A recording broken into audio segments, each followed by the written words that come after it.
growing up, being on the younger end of a large family, we were to be seen and not heard.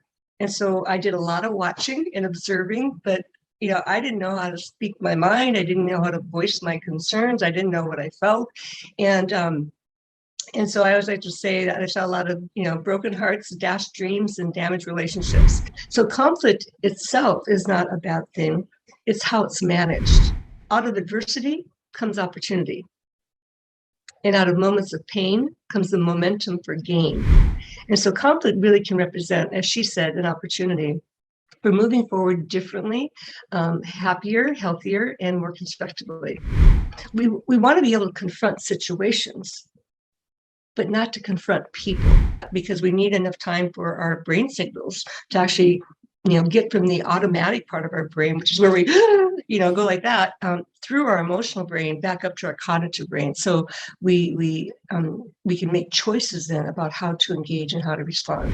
Conflict's going to happen anytime two people come together and they have different, beliefs, values, expectations, experiences, and they just see the world differently. Welcome to the Speak Your Mind Unapologetically podcast, the place to be to upgrade your strategies, tactics, and confidence to have breakthrough conversations and speak up effectively and unapologetically in your career and life. Why? So that you can get ahead faster, but also have more impact, be a better leader, be taken seriously, and be respected as yourself. This show is produced by the Assertive Way Enterprise. We are on a mission to bring respect, both mutual respect and self-respect, into every interaction through the democratization of assertive communication skills. And I'll be your host, Eva Curry. I'm the CEO and founder of AssertiveWay.com, INSEAD MBA, and a Forbes contributor. We can guide you in three main areas. First, assertive communication skills, and that includes feedback, disagreement, boundaries, and decisiveness. Second, breakthrough communication skills for women and minorities. And lastly, respect skills for a more connected, inclusive, and diverse world. If you want to explore our offerings, we provide workshops, consulting, coaching, and trainings both virtually and in person. So check the link in the description below for more resources and to learn more about how we can work with you and your team. And now, let's get started.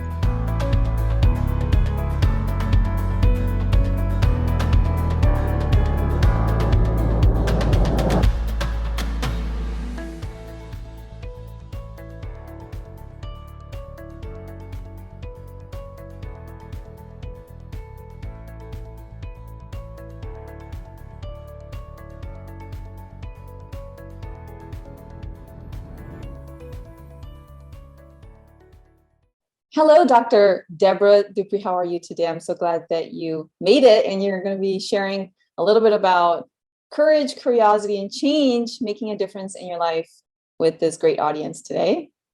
Well, thank you so much, Eva, for inviting me to be your guest, and I'm excited to share, something I'm very passionate about is particularly helping women navigate through conflict and as an opportunity, not as adversity. And you are an expert on that, on conflict. So we'll definitely get a lot of great ideas for our listeners here, especially the women, on how to deal with conflict, how to think about conflict as well. So I'm very delighted to bring my colleague, Dr. Debra Dupree. She's a psychologist, mediator, international trainer, and dispute resolution enthusiast, which is, I love that, dispute resolution. That's fantastic. And Debra has trained throughout North America, Australia, and the Pacific Rim in workplace mediation, negotiation, and leadership strategies. She was voted in the top 10 worldwide trainers by SkillPath Corporate Strategies. Debra was influenced early life by the effects of good bosses versus bad bosses, growing up in a family-owned business run by her father and grandfather. So a lot of lessons learned there. As a result of those early influences, she became fascinated with the dynamics of human behavior and studied the psychology of people ever since. Her dissertation on the psychology of good bosses versus bad bosses, such a relevant topic to this day, has evolved into a 90-day leadership bootcamp for leading consciously now. She embraces the philosophy that mindset shapes our behavior, and how we show up matters. And I very much believe in that too, particularly on the front line as leaders, facilitators, and mediators, going way beyond our intellect. She thrives on helping people have conversations and connections, not confrontations and conflict. Debra keeps her own cool by being an avid tennis player and spectator. And tennis involves a lot of agility, which is it's a tough sport. When she's not on the court, she's on the water and sails at least once a week as crew on the Iulani in Coronado, where she lives. And that must be heaven. That glowing water. I've done it once or twice before, and it's fun. Yeah, we just had a great sail, a couple of nights ago. The wind was wonderful. It was warm, short sleeves. It was great. Oh, really? Oh my gosh, yeah. There's a lot of technique. There's something to handle the sailboat.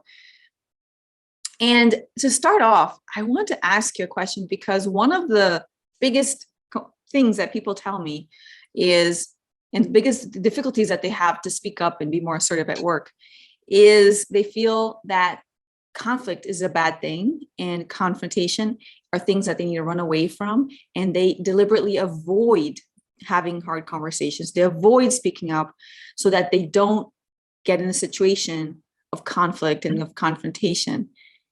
As an expert on conflict and confrontation, what would you have to say to those people who are afraid? And me too, I've been afraid of that for a very long time. It took me a while to think differently about that. Thank you, because that is a great question. It's something I struggled with myself. I just share with all of our, viewers and listeners that growing up, being on the younger end of a large family, we were to be seen and not heard. And so I did a lot of watching and observing, but I didn't know how to speak my mind. I didn't know how to voice my concerns. I didn't know what I felt. And so I always like to say that I saw a lot of, broken hearts, dashed dreams, and damaged relationships, and which is what inspired me to get into this. And so, I want to say to everybody that these are things that we can learn. It does require a shift in mindset and how we approach things, what we call reframing in the conflict resolution world. And so I like to say that, conflict in and of itself is not bad. And a way of reframing conflict is simply differences in our beliefs, our expectations, our values, but it doesn't have to explode into a confrontation. So conflict itself is not a bad thing. It's how it's managed. And now that's where we have the opportunity for skill development, insight and awareness, knowledge and skills. And so actually, the more proactively we can approach potential conflict, and the earlier we do it, the easier it is to navigate through it and to yield successful outcomes. So there are two sayings I like to say, is that out of adversity comes opportunity. And out of moments of pain comes the momentum for gain. And so conflict, and I just had this last week. In fact, I was mediating between a CFO and the finance director, problems that were persisting. And I asked them, because I do a lot of pre-mediation work, getting people ready to go into the situation, because people are fearful of conflict, partly because they don't know how to handle it, but partly they don't know how the other person is going to respond in the situation. So a lot of fear gets generated, and that's a natural response. But it's like anything, if we take the unknown out of it and we come up with strategies and techniques and timing, timing is everything, right? We really can lead to some successful outcomes. So I asked each of my parties in mediation just a week ago, and what have you gained so far? Because it is a sharing, it's a connection opportunity by having a facilitated conversation. And I can create a safe space, psychological safety to go there. And particularly the finance director, who was a female, said, while I'm she said pretty assertive. Actually, her CFO would describe her as pretty aggressive, which I think is appropriate for our conversation today. Recognize that, conflict is an opportunity to look at how we can do things differently moving forward. We don't have to stay stuck in the past. We want to move forward, but we can And as I like to say, and she picked this up for me, we need to recognize what's the impact of what's happened so that we can use that information to make good decisions about how to move forward. And so conflict really can represent, as she said, an opportunity for moving forward differently, happier, healthier, and more constructively. I love that. That's a wonderful way of thinking about it. And you mentioned mindset. Mm-hmm. You talked about how succeeding in conflict had a lot to do with mindset. And I think the conclusion that she got to, which is, this conflict can be an opportunity. I think that's very much her getting to that mindset state where, yes, we can transform the situation in a better situation than we came in initially. Have you personally experienced fear of conflict in the past? Oh, absolutely. Again, the reason I describe my family upbringing is that I just saw lots of conflict around me, but I didn't know how to deal with it. And I have to say, naturally, and many people today won't believe this, but I naturally was an introvert growing up. And I think you and I share that because you and I have talked about that too. And by nature, introverts don't like dealing with conflict. They'd rather just go away. Just go away. I'll forget about it. I'll avoid it, But like many things, when we talk about health and well-being, things don't go away if we avoid it. Things usually get worse. And if we can use that kind of analogy to other medical situations, because what happens is when we ignore it, we can develop health issues. For many of us, it might be gastrointestinal disorders, for example. We're internalizing the stress and the lack of resolution around conflict. For some, it could be the development of headaches or even going to migraines, heart issues, panic attacks. So ignoring it or avoiding it on a long-term basis without bringing resolution to it, particularly for the more introverted, we do tend to, I can see it in people's behavior these days. It's like, okay, I think I know what's going on here, and not that I'm trying to judge or anything, but I'm trying to figure out how to work with somebody, how to engage with somebody. And so, definitely, it's part of my own pain and discomfort in avoiding conflict that I quite honestly, I think you used my words before, develop the courage and the curiosity on how to get better at it. Because I didn't like the way I was living. I didn't like the effects of not dealing with conflict had on me. And I also didn't want to, result in yelling matches and, emotional intensity and all that kind of stuff. And I have to say, even today, as much as I know, I deal with people's conflict all the time. I used to say I go looking for trouble. No, I go looking for people in pain from their unresolved conflicts. And I just derive a lot of satisfaction for helping people navigate through that, because I know how much happier and healthier and satisfying we can live if we, embrace the skills, the courage, the knowledge and abilities to work through it rather than avoid it. Because it's not fun. And anytime I'm working with somebody who doesn't like dealing with conflict, you can see the pain in their eyes, and you can see how it's taking a toll on their lifestyle. Yeah, no, absolutely. And I've been in several situations where I avoided an important conversation I had to have for months or even years. And when I finally had it, it was just this sudden, massive relief. Mm-hmm. And when you realize that it wasn't as hard as I made it seem for all those months and years.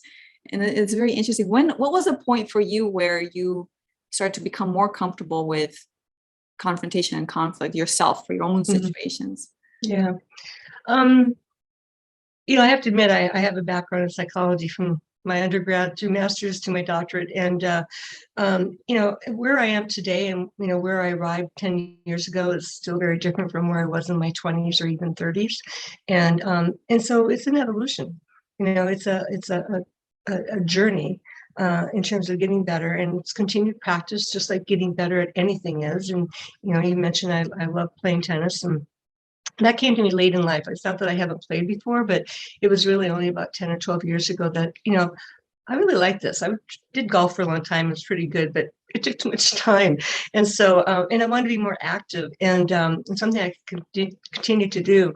And so, I have a coach, and I bet I go tomorrow and play tennis last night, and because, like you said, it's skill, it's an agility, And that's partly why I refer to the agile mindset or the agile workplace. How do we, developing the skills so we can deftly and smoothly and articulately move through challenging situations. And so tennis is like that too. Is how do you get better and better at it? And I could use more practice. I didn't do as well last night, but then again, I had some great shots. And sometimes conversations don't always go that well either. And that's why I like to say, let's learn how to communicate for conversations, not confrontations, because when we want to be able to confront situations, but not to confront people. It automatically generates our whole drive to survive, our fight, flight, freeze mechanism, and that's not a comfortable place to be triggered into.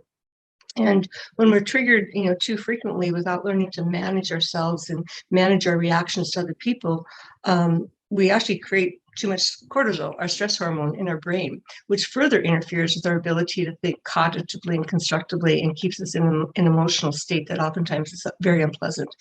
And so that's a lot of the work I do then is helping people to identify, what kinds of things trigger them, and oftentimes they do come from our early childhood or our upbringing, and then how does that resonate in the body?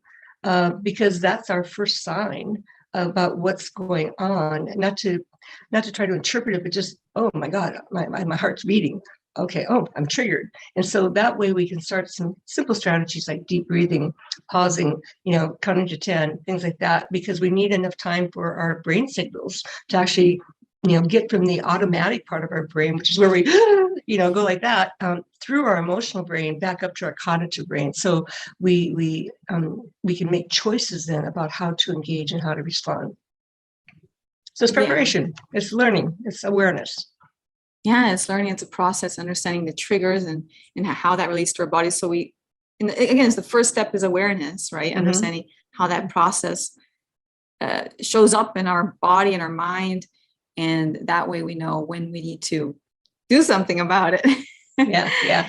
Well, one of the things, going back to something you said earlier, Iulani, is that, and I acknowledge, I find that challenge in being assertive, particularly showing up with, I do a lot around communication styles, and, which then also lends itself a correlation to introverted versus extroverted, slower paced thinking versus fast paced thinking. And both can be problematic. And both, introversion and extroversion can be problematic. And it's, again, developing that awareness of how do I show up? How do I manage myself? And then how do I impact others? And then how do I manage that relationship? And that's part of the 4 quadrants from Emotional Intelligence by Dr. Daniel Goleman. So that's my starting point with people. Because, there's lots of simple little things that we can learn to do.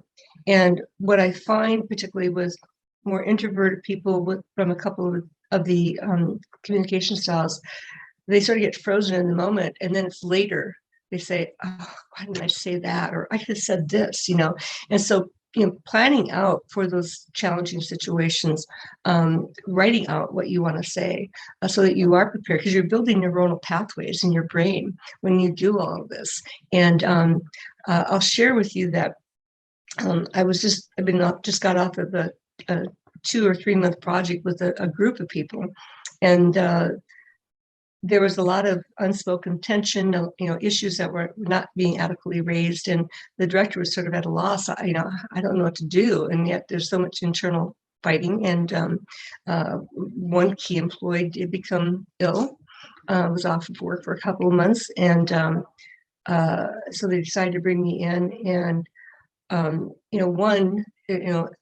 our work together through some one-on-one coaching and then teamwork and things like that helped to realize that there had been misunderstandings, and it had grown so much because she was too afraid to talk about it, and was taking it very personally, and so it was really positive to see her evolve through the process, almost like a flower blossoming, and just her body language. She was smiling more, and she was more engaged with her team members, and so that was one of it. The other person that was key to this conflict in the team was a male, and he shared with the group just last week about, I use a lot with helpful phrases, how to get those challenging conversations going. And he said, I'm so amazed. He goes, this is with my partner. And he was, we get into it and then we just explode and then we walk away and both of us are unhappy for a few days and then things settle down. But this is a reoccurring pattern. And so after our first couple of days of training, he shared with the group in our full group wrap up that he particularly found useful a couple of the helpful phrases. And so when his partner started getting upset and angry in the conversation, he just sort of, let's slow down.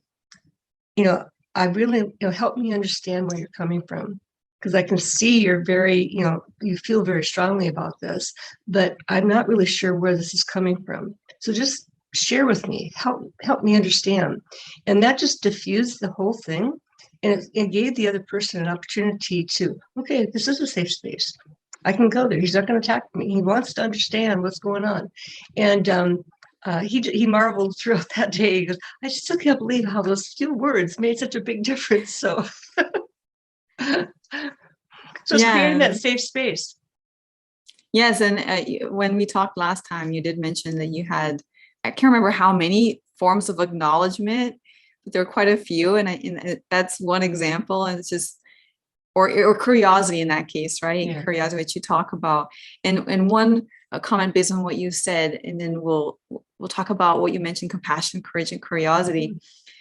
When you mentioned the introvert, the EQ framework, and the introvert extrovert part mm-hmm. as well, both of us being introverts, I remember that I often, before I have to go somewhere, like go to mm-hmm. an event, big party, a big barbecue, a big social event, I always have certain resistance. Mm-hmm. And I just don't want to leave. Like it just takes a little bit of effort to get ready and to get going, to get into the car.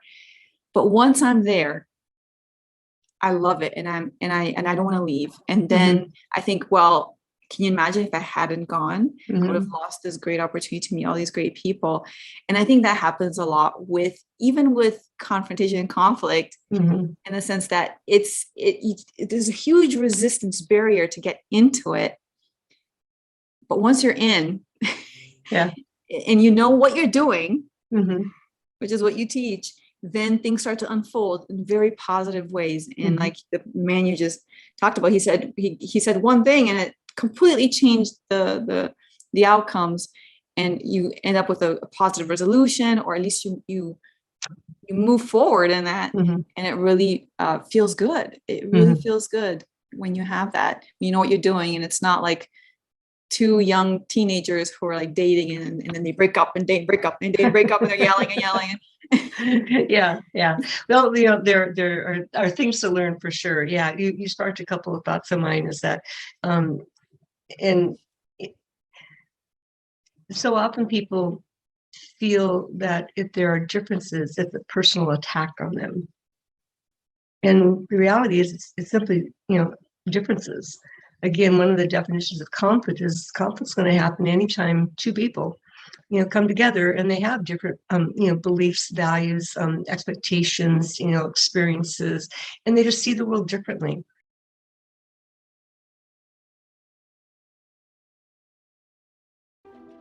Does your company champion women? Maybe that's a women's network, a women's club, a women's initiative.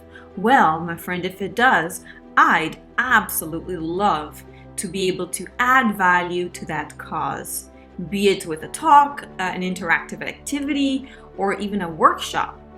We can cover things like how to be an assertive woman in the workplace without coming across as aggressive, breakthrough conversations for breakthrough careers for professional women, and all sorts of other empowering topics. If you know of any such clubs in your company or your team, please contact me at info@assertiveway.com, and we can then talk more about how I can support the women in your company, in your department, in your team. And so there are two things I'd like to share with you. I have a little video on my YouTube channel called the 360-degree perspective, and it really is,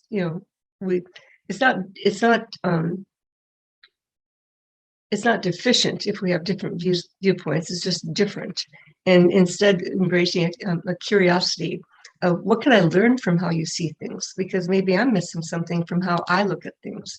You can all look like this with blinders, but it's like if we go like this, it's like, oh wow, I can actually see on either side of me now, And then if you got somebody opposite of you, well, and they're looking at you, well, they're seeing something very different than what we're seeing. And so again, well, what do you see? And oftentimes it's as simple as describe what you see on the wall on the opposite side.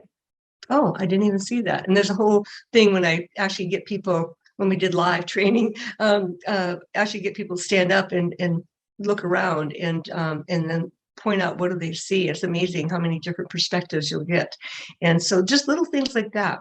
But the other thing I wanted to share with you when you said, there's so much resistance and fear about having those conversations. And this is something that, we actually use a lot in mediation, is that, we recognize you're here because you've been in conflict and you've been unable to resolve it so far.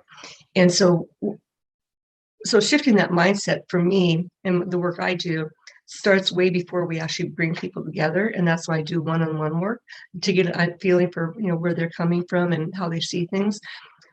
But when we get into mediation, I encourage people from the get-go, we're here today, we've done some work and we're going to navigate through, and it might get difficult at times, but the reality is I'm here, it'll be safe. And, but I want you to think ahead. Imagine walking out of this room today, whether it's virtually or in person, and this is behind you. Think about how good that would feel.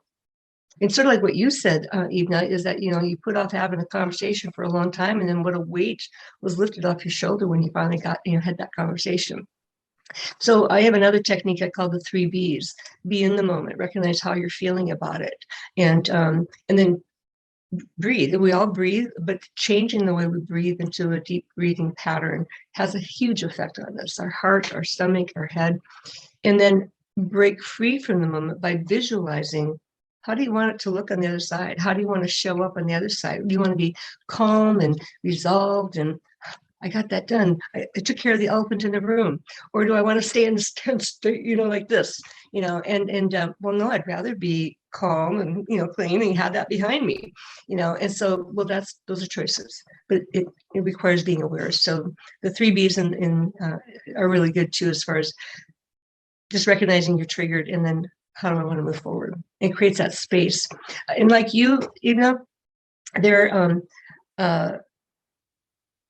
for the pandemic for me brought out more of my introverted state again.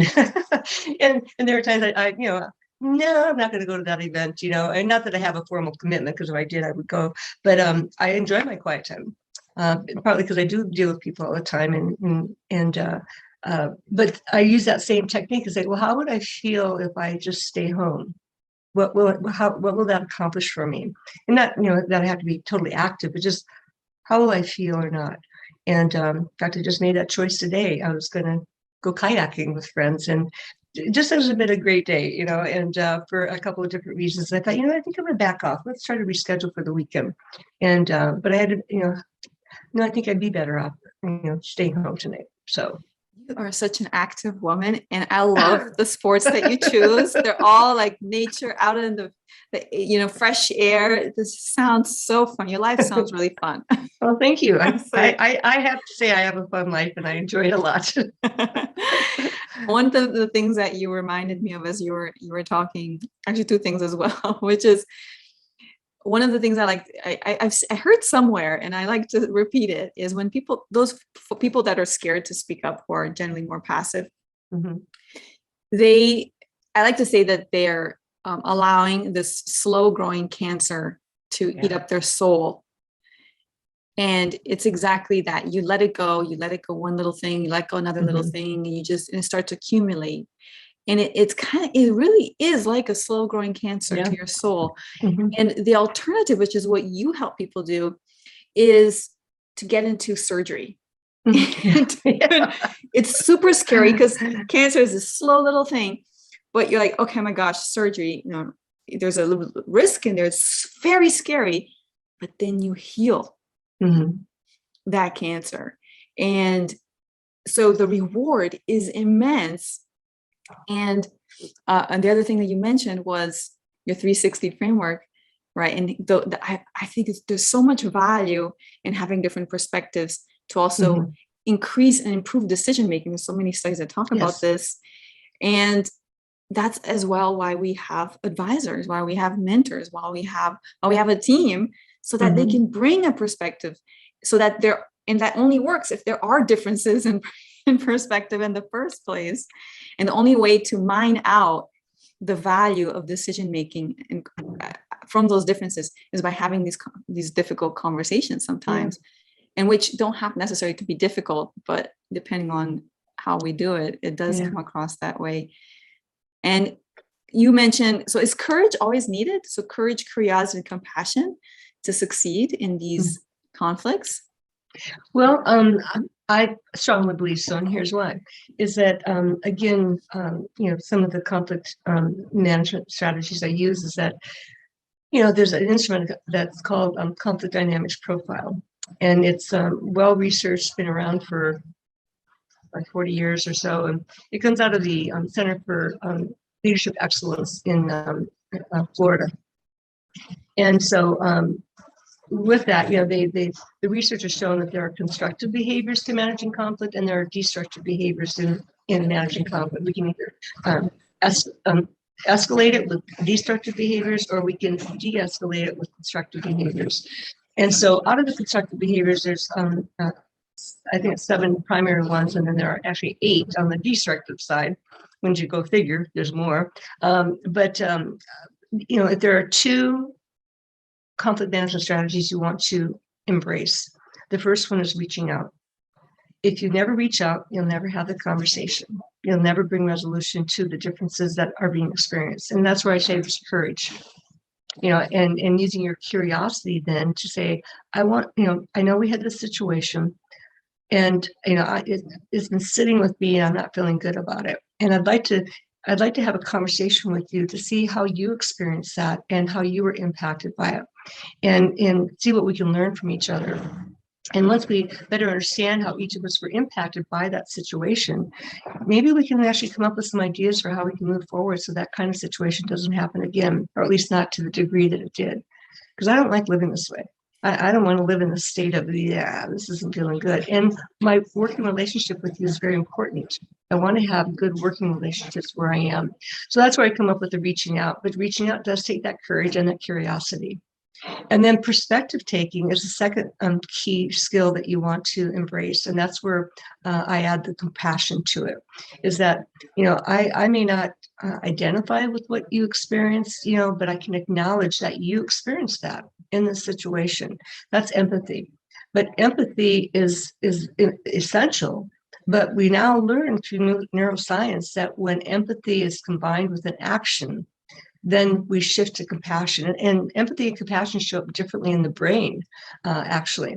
And so, this is neuroscience, based stuff. Stanford's doing huge research in the area of compassion, and even the Dalai Lama's, one of his key advisors, is part of that research team to bring the teachings of the Dalai Lama to the scientific world. And here's what happens when we do these things. It's not just frou-frou and good pop psychology stuff. It's like, no, there are real neurobiological things that happen when we show up with compassion. And so an act of compassion might be is that even you see it one way, I see it differently, but I can acknowledge how you see it, and I want to learn from that. How can I best support you moving forward? Now I'm extending myself out to you. That's that act that I'm talking about. Or let's have a conversation. I want to better understand where you're coming from. Like my client from last week that I talked about, and and so the thing is that when we show up with compassion, we may not understand it, but we can identify it, and then we, are there to support the person. The thing is that there's a whole lot of stuff going on biologically, but it shows up in our eyes. And so there's a lot of communication that goes on between our eyes.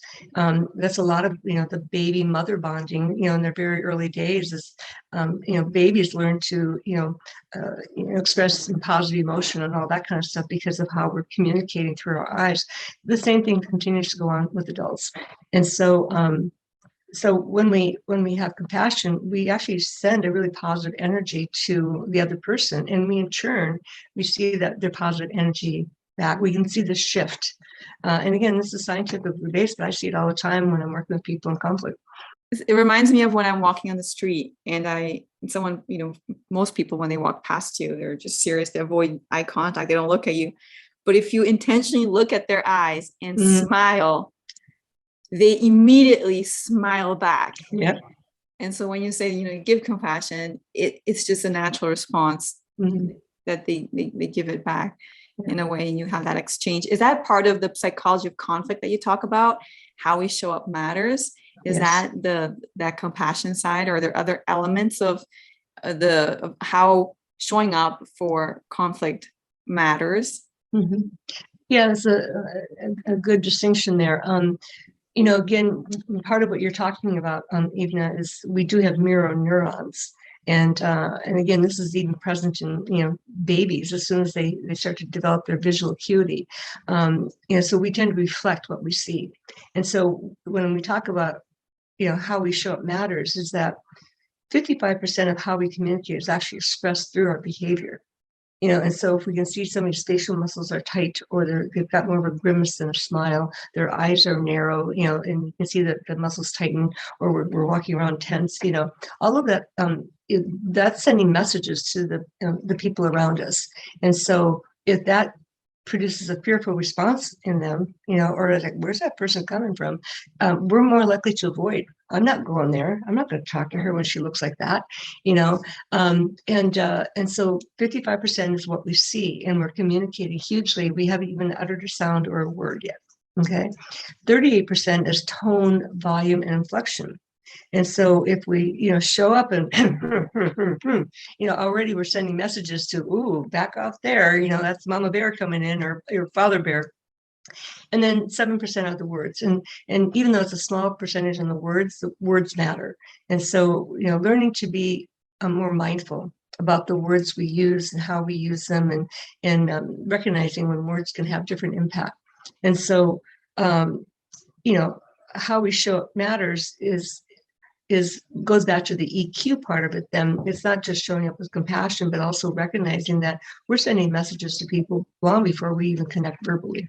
And so, it's like sort of like back to the 3 Bs.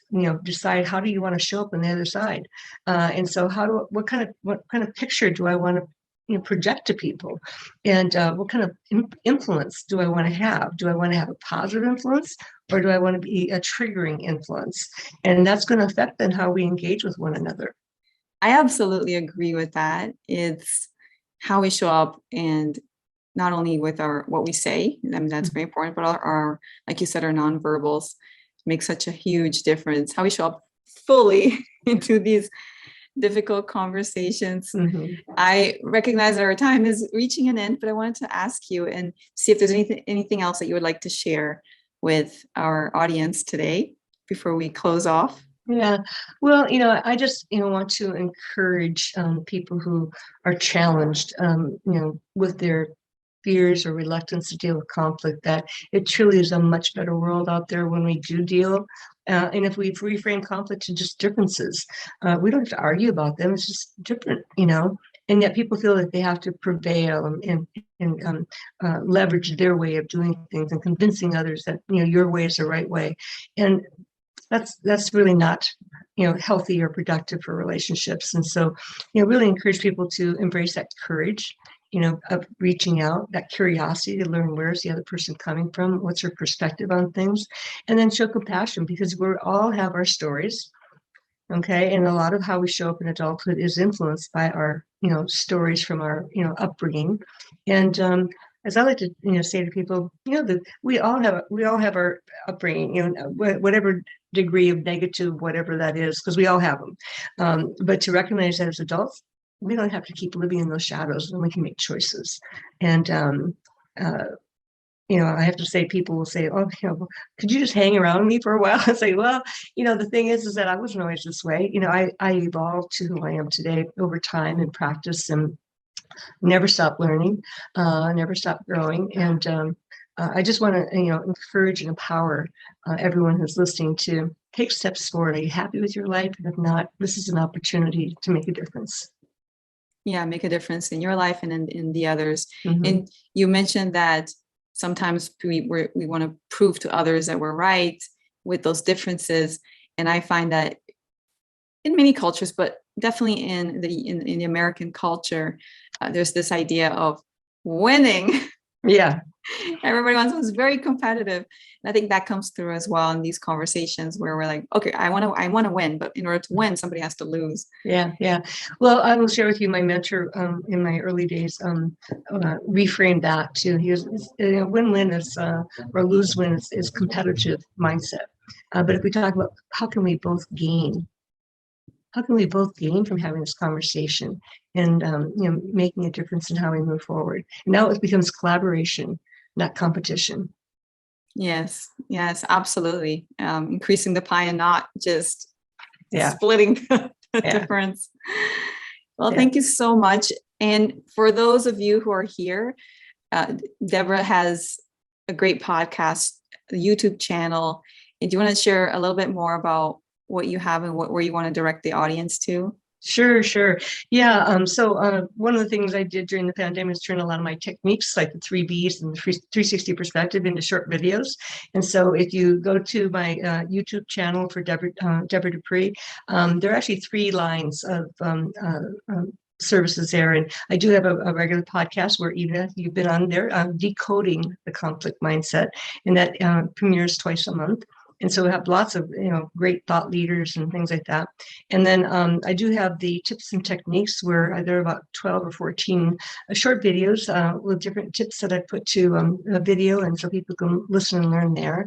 And then I also, part of my little niche areas, I work a lot with employees who have medical conditions that impact their ability to be at work, stay at work, and perform their work. And so I have a once a month Q&A session that I collaborate with somebody on, and we address those kinds of issues about working with a medical condition in the workplace and how that shows up. So, but come and visit me, subscribe, so you get your updates on everything there, and certainly visit anytime. Beautiful, and I'll link my favorite episodes from your YouTube channel, my favorite frameworks that you've shared. I'll link that in the comments below as well. Great. For the audience. Well, thank you so much, Debra, for sharing your perspective and your view and your thoughts and your thought leadership on conflict today. And I'm sure everybody's going to leave here feeling more empowered to go out there and have these conversations that don't have to be that scary. And get some gain going. Yeah, there we go. Well, thank you so much for having me, Even. It's been a delight. You and I could probably talk on for hours, but we have to be mindful of our viewers' time and our own time too. So thank you again. This has been delightful. How did you guys like that? Wasn't that a masterclass on conflict mindset with Dr. Debra? As a psychologist, she knows what she's talking about. And I want to leave you with a couple of thoughts here.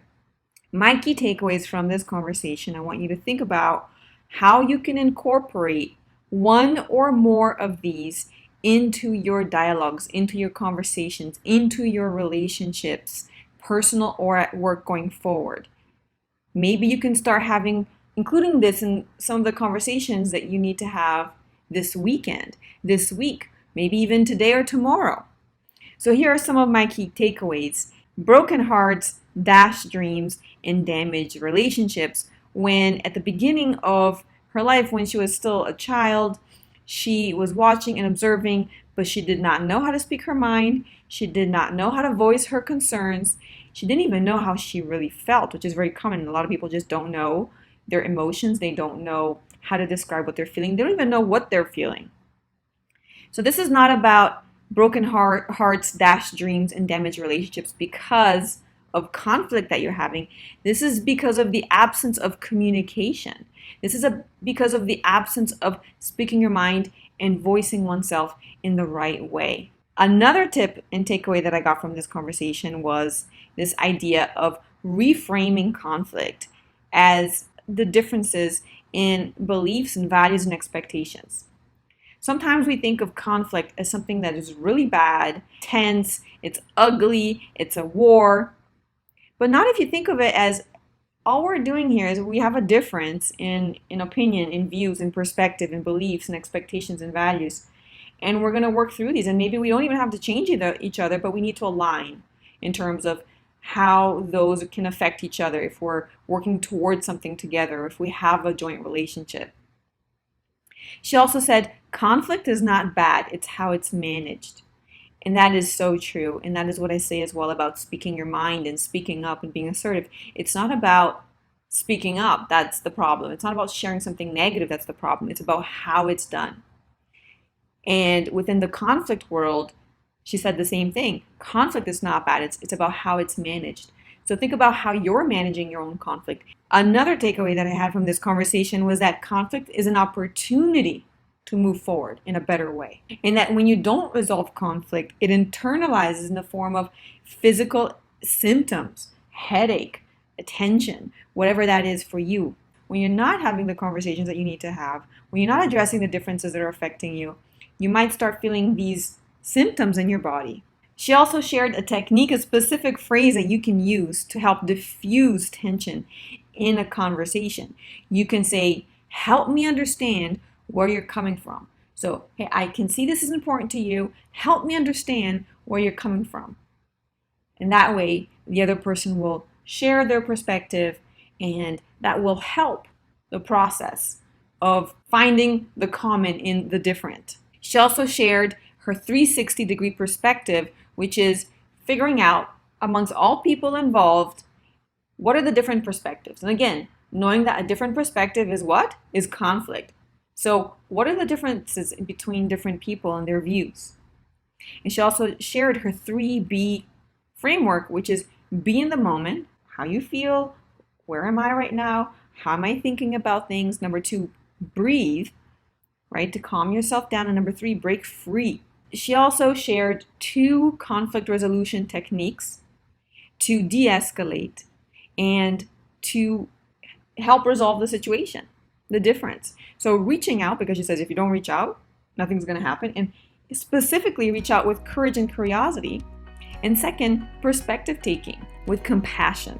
Again, she gave 2 great examples, which is the I acknowledge, how can I best support you? And then the let's have a conversation, I want to better understand where you're coming from. And she mentioned a few times throughout the conversation, if you remember, she said, we have choices. We have choices. Make this a mantra. We have choices. You have choices. You have choices on if you're going to engage in a conversation or not, if you're going to voice your views or not, if you're going to demonstrate curiosity, compassion or not. Those are choices. And then she also talked about having a gain in a conversation where both sides gain to encourage collaboration versus competition. And as always, I will link below in the description of the show. You'll have all the links that we talked about here, where I'll have her website, her podcast, her YouTube channel, and some of the videos that she mentioned, her 360-degree perspective video, her 3B framework, some of the other frameworks that I enjoyed from her YouTube collection, the Decoding Conflict Mindset podcast, and a couple of other things for you as well. Thank you so much for watching, and have a wonderful week ahead. It's been an absolute honor to serve you today, and remind you that you can check out the show notes for this episode on my blog at assertiveway.com/blog. And do you want to go deeper on how you can speak your mind with confidence at work unapologetically? Then go watch one of my several free trainings at assertiveway.com/free. Because in those trainings, you're going to learn the skills that you need to speak up with confidence and without being rude. Like how to say no, how to express your ideas in meetings, how to express how you feel, how to ask for what you want, ask for that promotion that's due, deal with difficult people, difficult conversations, handle criticism, give thoughtful, constructive criticism to your team members or others, to self-promote without bragging, and much, much more. So these are the kind of skills that your parents, your teachers, your bosses may not have taught you, but that are going to make all the difference in the world in your career, in your relationships, and in your happiness. Trust me. So thank you once more, and go ahead and enjoy the day. Have a delightful, wonderful week.